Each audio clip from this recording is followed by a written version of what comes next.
Bonjour.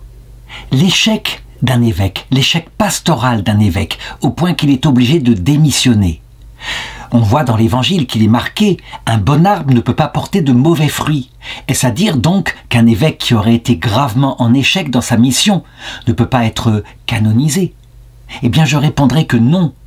Le bon fruit, ce n'est pas forcément un fruit immédiat. D'ailleurs, si c'était le cas, on devrait dire que extérieurement, Jésus a échoué puisqu'il est mort sur la croix, alors que invisiblement, glorieusement, éternellement, la réussite est absolument stupéfiante, mais elle nous apparaîtra en pleine lumière face à lui lorsqu'il se montrera dans sa gloire de l'autre côté de cette vie.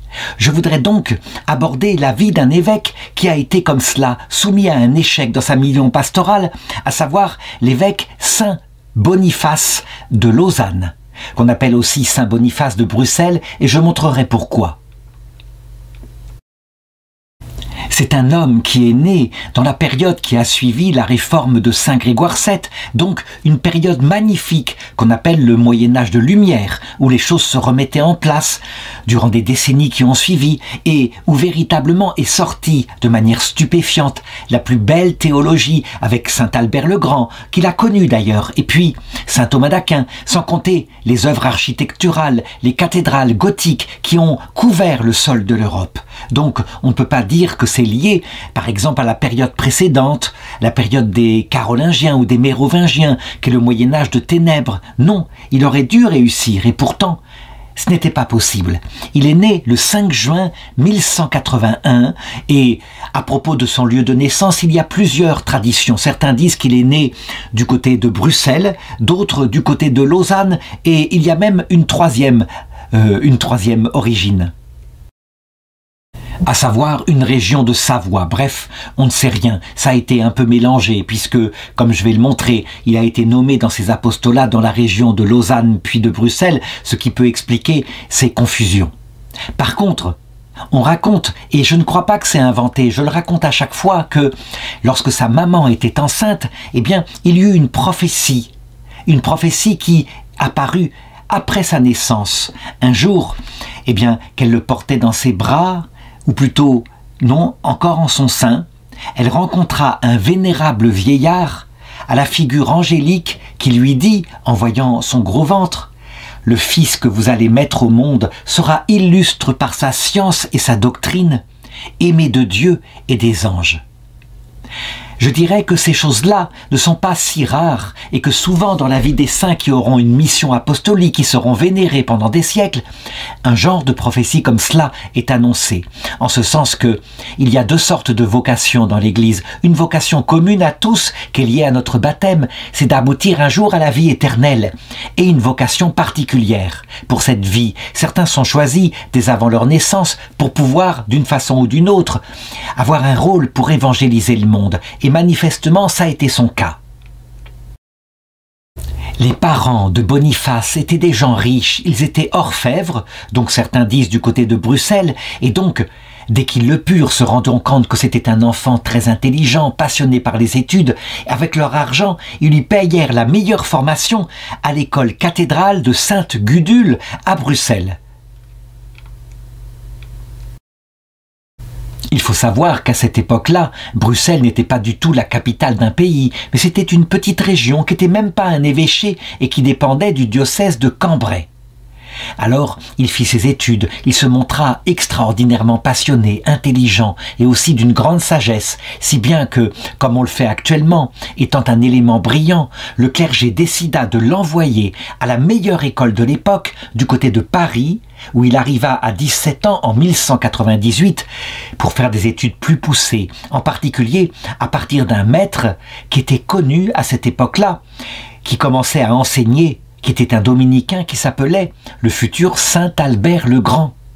Un homme parfaitement ouvert qui fut celui qui introduisit en Europe occidentale certains auteurs grecs oubliés comme Aristote et qui aurait comme disciple plus tard le futur docteur commun de l'Église catholique, Saint Thomas d'Aquin. Très Très vite, au bout de quelques années d'études auprès d'un tel maître, eh bien, d'élève qu'il est, il devient répétiteur pour les autres étudiants qui l'aident à progresser dans les matières. Et du côté de Bruxelles, on le nomme chanoine de la cathédrale enfin, qui n'est pas encore une cathédrale, mais de l'église Sainte-Gudule. Alors à cette époque-là, il faut le reconnaître, quand on reçoit, alors qu'on n'est pas encore prêtre, une telle nomination, c'est en général pour avoir des revenus, pour pouvoir continuer plus sérieusement les études, pour ne pas être obligé de travailler par exemple, pour gagner sa vie et pour pouvoir continuer ses études. Cependant, très vite, il est ordonné prêtre et là, à partir de là, on le voit qui, tout en étant passionné, il continue non seulement une vie de prière, mais il étudie les Écritures. À une époque où il n'y a pas encore les grandes sommes de théologie, il y a certes, depuis quelque temps, je dirais, le commentaire les sentences de Pierre Lombard, qui sont l'ancêtre des sommes de théologie. Mais on est encore obligé à cette époque-là, eh bien, de prendre des sujets en suivant le fil de divers chapitres de l'écriture, ce qui fait que les études sont quelquefois sans ordre, sans unité. On ne part pas, comme ça va arriver un peu plus tard, du début, à savoir Dieu existe-t-il, pour arriver, après avoir abordé tous les problèmes théologiques de manière non répétitive, une par une, pour arriver au terme, à savoir l'eschatologie. Comment est-ce que nous entrerons un jour dans la vision béatifique? Bref, il étudie toujours les Écritures, probablement à l'école des pères de l'Église, des docteurs de l'Église, comme saint Augustin, qui a écrit en latin. Et puis, il est nommé enseignant. Quand on suit sa vie, on voit que manifestement, il faisait le voyage très souvent entre Bruxelles, où il était chanoine, peut-être même le doyen du chapitre, maintenant qu'il était prêtre, et puis Paris, où il donnait des cours. Et puis, du coup, on le voulait à Bruxelles pour qu'il enseigne aussi à l'école cathédrale. Cependant, son enseignement ne va pas durer très longtemps à Paris pour une raison simple. En 1229, voici qu'arrive une rixe entre étudiants. Certains sortent un couteau, il y a des morts durant le carnaval, ce qui fait que le roi de France, effrayé par cette population jeune et très remuante, ferme l'université de la Sorbonne pendant un temps, ce qui fait que du coup il ne peut plus enseigner. Et donc il se rend à Cologne, et là il y retrouve saint Albert le Grand qui y enseigne. Quant à l'évêque de Cologne, en voyant arriver un tel homme, un savant brillant, il a à l'époque un peu plus de 40 ans, eh bien, il le nomme au poste de professeur de l'école cathédrale et il accepte, il va le faire pendant 2 années. Évidemment, forcément, un tel homme qui est à la fois pieux, très savant, qui est en même temps, je dirais, extrêmement sage dans ses conseils, est vite remarqué par les évêques du lieu. Et donc, on finit par lui proposer une tâche dans un petit évêché, l'évêché de Belay, qui se trouve dans l'Ain, actuellement en France. C'est le lieu, c'est le département du curé d'Ars. Mais à cette époque-là, évidemment, c'est un tout petit évêché. On peut dire qu'on l'y met parce qu'il y fait ses armes. On veut probablement, c'est une chose qui maintenant se fait couramment, voir comment il agit, comment il sait gérer son évêché.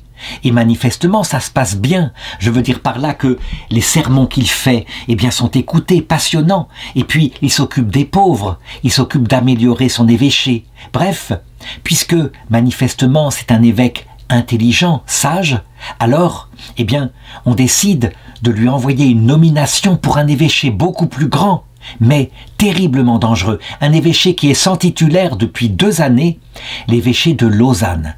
Et pourquoi est-ce qu'il n'y a pas de titulaire? Tout simplement parce que tout le monde fuit. Il y a à Lausanne un conflit terrible entre les chanoines de la cathédrale, donc ceux qui sont chargés d'animer les offices, de rendre vivant l'église cathédrale où l'évêque prêche, et qui sont manifestement des hommes venant de familles richissimes, qui ont beaucoup d'argent, qui n'ont pas beaucoup de vocation, et sur qui la réforme de Saint Grégoire VII, la réforme grégorienne, n'a pas eu beaucoup d'effet. Je veux dire par là que ces gens-là sont surtout chanoines pour des raisons de bénéfices ecclésiastiques. Donc, c'est catastrophique. Il y a des prêtres indignes, on ne peut pas le nier. Le pape lui-même, semble-t-il, a appuyé sa nomination en ayant l'espoir qu'un homme si sage, un homme prudent comme lui l'est, eh bien, pourra régler le problème, peut-être réformer certains prêtres du chapitre qui, évidemment, ne veulent pas du tout perdre leur bénéfice ecclésiastique, hein, il n'en est pas question, donc son autorité sera exclusivement intellectuelle et morale. Il arrive donc à Lausanne en 1231, il a alors 50 ans. Et évidemment, il le constate tout de suite, hein, l'accueil est glacé. Je veux dire par là que les chanoines ne sont pas du tout contents. Ils n'ont pas réussi à décider pour quelqu'un qui serait évêque. Et cet évêque qui est ainsi imposé de l'extérieur, évidemment, ils l'accueillent comme un étranger. Pas question qu'ils mettent de l'eau dans leur vin, je dirais qu'ils écoutent au moins, qu'ils lui laissent un peu sa chance. Et effectivement, il se rend compte très vite de la corruption à l'intérieur du chapitre de la cathédrale, donc de personnes qui sont ses plus proches collaborateurs. Donc il commence avec douceur, forcément, comme on fait toujours, d'abord par observer, puis par donner quelques conseils, puis par indiquer dans ses sermons quelle réforme il voudrait qu'elle arrive. Et évidemment, il n'obtient que hostilité, et je dirais même propos insultants. C'est comme ça que ça se passe. Quant à lui, que peut-il faire? Eh bien, ce que font tous les évêques pieux, sérieux, dans ce genre de circonstances. D'abord, remettre tout à Dieu, véritablement dans la prière. Et puis deuxièmement, se montrer pour soi-même extrêmement pauvre, austère même, pour donner l'exemple à ceux qui voudront bien suivre son exemple. Mais quelle est la réaction des chanoines quand ils le voient ainsi, avec un pauvre habit, lui qui est tout de même l'évêque du lieu? Eh bien, certains peuvent être admiratifs et d'autres, au contraire, disent « il nous provoque, il est devenu un reproche vivant pour nous ». Ceux qui sont humbles vont écouter et ceux qui sont orgueilleux ne vont pas du tout se convertir. On le voit, qui passe son temps dans les rues de la ville de Lausanne et qui, avec l'argent de l'évêché, fait la charité aux pauvres, ce qui fait qu'il est détesté de plus en plus par le chapitre cathédral et de plus en plus aimé par le peuple chrétien. C'est incroyable. Je dirais même que le fait que le peuple l'aime de cette façon-là augmente encore la suspicion du chapitre parce qu'ils pensent dans leur tête, hein, il se met le peuple avec lui. Pour mieux appuyer sa réforme. Et évidemment, il y a quelque chose ici d'insupportable. Je voudrais montrer ici une représentation de lui, hein, qui est montrée évidemment de manière très anachronique avec un costume richissime, les ornements pontificaux qu'il aurait, et c'est une statue manifestement qui doit dater du XVIIe ou du XVIIIe siècle. Mais je dirais, voilà comment, eh bien par la suite, son souvenir ne sera jamais oublié à Lausanne. Et ça, il faut le noter. Je veux dire que sa popularité auprès du peuple n'était pas feinte. Certains diront même, quand ils observaient son comportement, qu'il était un défenseur profond de la foi, à une époque où il y avait déjà des hérésies qui semblaient commencer à arriver, comme par exemple une volonté de se séparer du pape de Rome, donc de créer une sorte de religion autonome. C'était une tendance, hein, un peu partout. Et puis, il y avait ce fameux conflit entre, d'un côté, l'empereur germanique, qui ne possédait pas cette région, mais qui aurait bien aimé la posséder, et d'autre part, les tenants de la défense de l'autorité du pape. Et lui, eh bien forcément, comme évêque, il prit parti pour l'autorité du pape, mais pas pour que l'autorité du pape se mette au-dessus de l'autorité temporelle des empereurs. Non, pour qu'elle soit respectée, que les papes soient nommés par des évêques, certainement pas par l'empereur germanique. On sait que là, il se mêlait en fait d'un conflit politique très sanglant, le conflit entre les Guelfes et les Gibelins, qui allait ensanglanter le nord de l'Italie durant des siècles. Et donc forcément, certains qui étaient plutôt pour l'empereur se mettaient à le détester d'autant plus, et d'autres qui étaient plutôt pour le pape, eh bien, disaient « oui, mais de quoi se mêle-t-il? Ne devrait-il pas s'occuper plutôt de son diocèse ?»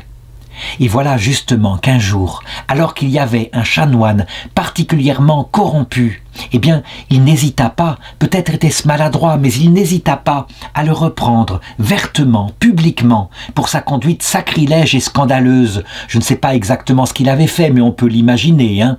Un manque de respect pour le Saint-Sacrement, une pratique peut-être de son rôle de chanoine complètement scandaleuse, quelque chose comme cela. Toujours est-il que, forcément, celui-ci eut contre lui une inimitié profonde. Et donc, il ne se contenta pas d'envoyer des réflexions comme jusqu'ici les chanoines l'avaient fait, mais à un moment donné, il décida de passer à l'action et de se débarrasser de l'évêque, carrément. Et ça, ce n'est pas une chose tout à fait, je dirais, rare, hein. Ça existe, il y a beaucoup d'exemples comme cela. On sait que saint Benoît de Nursie lui-même faillit être empoisonné par un prêtre du secteur qui était jaloux du fait qu'il avait beaucoup de disciples. On entre, quand on rentre dans les ordres, avec ce besoin de succès qu'on n'a pas toujours, et donc se mettre humblement au service du Seigneur en se réjouissant du succès d'un autre. C'est une attitude qui devrait être prioritaire, mais qui n'est pas facile. Il faut se battre contre des tendances en soi que l'ordination ne supprime pas, qu'on appelle la convoitise des yeux, être le plus admiré, le meilleur. Et donc, manifestement, arrive une tentative d'assassinat, et là, c'en est trop. L'évêque se dit, au lieu de réussir dans ma mission, hein, et ceci, il en parle dès 1238, il a 57 ans, il est évêque là, du côté de Lausanne, depuis 6 ans. Eh bien, il décide d'écrire au pape de Rome et de présenter sa démission, chose qui ne s'est jamais vue, ou qui est très rare, un évêque qui présente sa démission. Alors, quelle critique peut-on faire maintenant? Est-ce que saint Boniface de Lausanne, c'est son nom pour le moment, est-ce qu'il a eu des torts? Je dirais, toute la difficulté des ambassadeurs du pape, hein, lorsqu'ils nomment des évêques, c'est de trouver un évêque qui ait deux qualités en même temps. La fidélité absolue à la vérité théologique, ils doivent défendre, c'est leur ministère principal.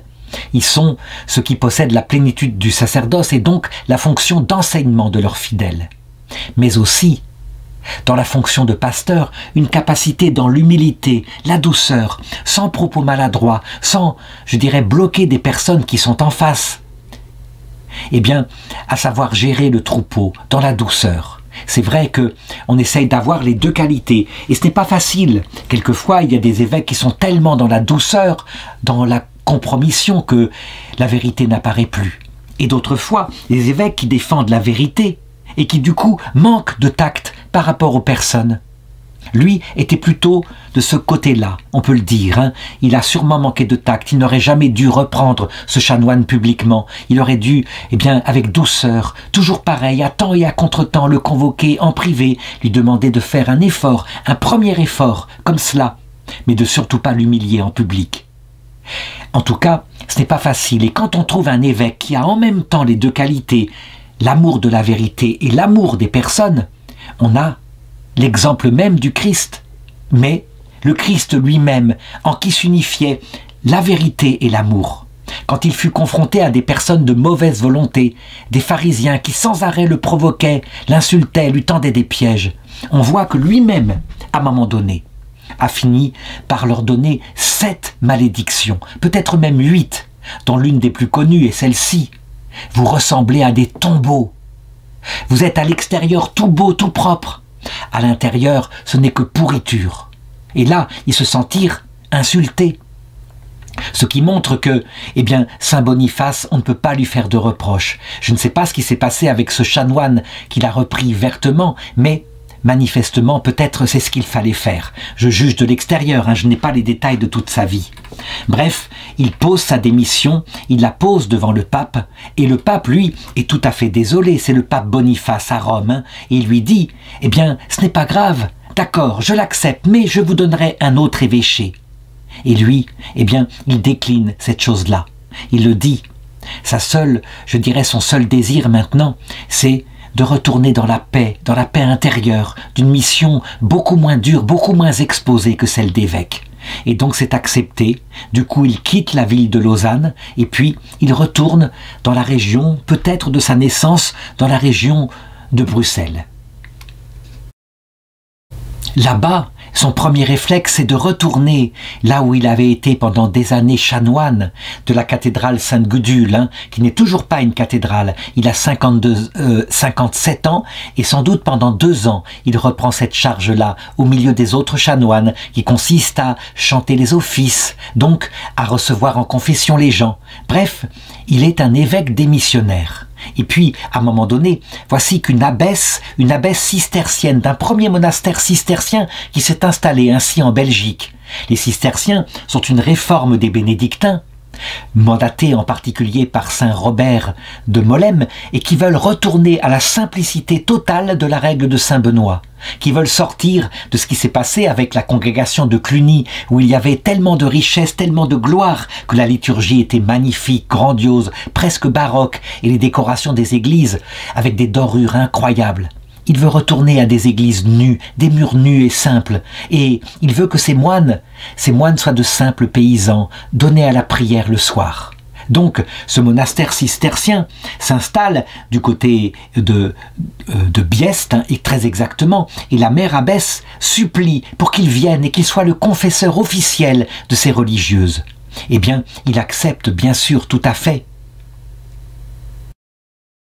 Pour lui, je dirais même que cette tâche-là, c'est, je dirais, comme la perle de sa vie, être auprès de religieuses contemplatives qui cherchent Dieu, qui certes elles aussi se bagarrent contre des défauts en elles, les aider à lutter contre ces défauts pour être de meilleures religieuses. Du coup, l'évêque de Liège, qui s'appelle Robert Tourotte, lui, eh bien, loin d'être jaloux de cet évêque, qui a tout de même été nommé par le pape, qui est démissionnaire mais qui est sur son diocèse, lui demande de venir l'aider. Il n'est pas jaloux, il cherche le bien de l'Église, et donc dans le vaste diocèse qu'il dirige, il lui demande souvent de régler des conflits qu'il y a dans l'autorité ecclésiastique, des conflits avec des prêtres par exemple, qui seraient en difficulté avec l'évêque. Et lui, qui avait si peu réussi du côté de Lausanne, ce qui montre qu'il était confronté à quelque chose d'insoluble, là, il réussit parfaitement, ce qui montre que ça ne venait pas de lui. Manifestement, ça venait du fait que le Christ peut-être lui-même n'aurait pas réussi à Lausanne. C'est ainsi que ce saint évêque Boniface de Bruxelles, c'est comme ça qu'on peut l'appeler maintenant, va être durant 18 ans, les 18 dernières années de sa vie, dans quelque chose qui lui correspond, qu'il fait avec toutes les qualités de son cœur. Et vraiment, du côté de Lausanne, où le conflit s'est envenimé, où les chanoines se sont montrés de plus en plus pervers, on a le peuple de Dieu qui regrette que leur saint évêque soit ainsi parti, que d'autres puissent profiter de son apostolat. Mais pourtant, il ne reviendra jamais à Lausanne. Il continue jusqu'à la fin de sa vie, jusqu'en 1261 où il meurt, il continue d'exercer son apostolat. On le trouve, il est cité parce qu'il a consacré des églises, il a participé à des synodes diocésains, il a présidé des cérémonies. Et on le voit toujours avec cette prière intense, et puis cette capacité limpide d'enseigner, lui qui a été formé aux meilleures écoles avec saint Albert le Grand.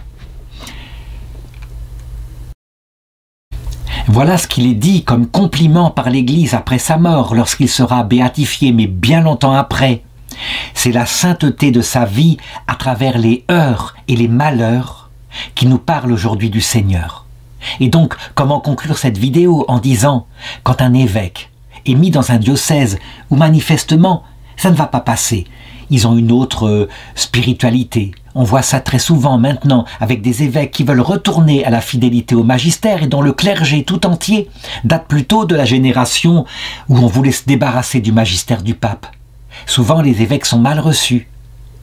Eh bien, il y a véritablement une capacité à ne jamais trahir sa volonté de fidélité à l'Église et en même temps à le faire avec beaucoup de gentillesse, je dirais de l'humanité. Nommer un évêque comme ça qui sait faire que les vieux prêtres un peu bougons comme ça, eh bien, sont simplement honorés dans leur rôle et leur fidélité, malgré leurs défauts. Et puis, ils passent dans l'autre monde et là, ils voient à quel point le nouvel évêque a raison d'être fidèle à l'Église. C'est une tâche extraordinaire, c'est une tâche qu'il faut commettre. Évidemment, le Seigneur lui-même, il le disait, on ne peut pas mettre du vin nouveau dans des vieilles outres. Sinon, le vin nouveau va faire éclater les vieilles outres. C'est vrai, parfois, il ne faut rien faire. Il faut attendre que la génération passe. Et alors, on peut recréer quelque chose, refonder une église de nouveau fervente. Il faudra près de 5 siècles à l'époque de Benoît XIV pour qu'il soit officiellement, canoniquement déclaré saint en 1753. Ce qui n'avait pas empêché du côté de Lausanne, du côté de Bruxelles, de le considérer comme saint avec, je dirais, un reliquaire magnifique où on le voit et une chapelle qui avait été construite dans le lieu où il avait terminé sa vie. Ce qui est très amusant, c'est que, comme on avait l'habitude au Moyen-Âge, on lui a confié un rôle particulier pour intercéder, un rôle qui paraît véritablement très peu digne du message tellement spirituel et très intelligent qu'il avait donné. Il est celui qui est chargé de soulager les douleurs causées par les rhumatismes, mais en même temps, c'est très bien vu, même si c'est une douleur du corps, très gênante, quand les doigts, les genoux, etc. se coincent à cause de ces douleurs. On le voit bien ce que ça signifie spirituellement. Il est capable d'apaiser les conflits entre les gens. Même s'il n'a pas réussi à Lausanne, c'est parce que, dans certains cas, on ne peut pas les apaiser. Seul le Seigneur, par son apparition glorieuse, individuellement, pourra apaiser certaines personnes qui sans arrêt sont dans le conflit.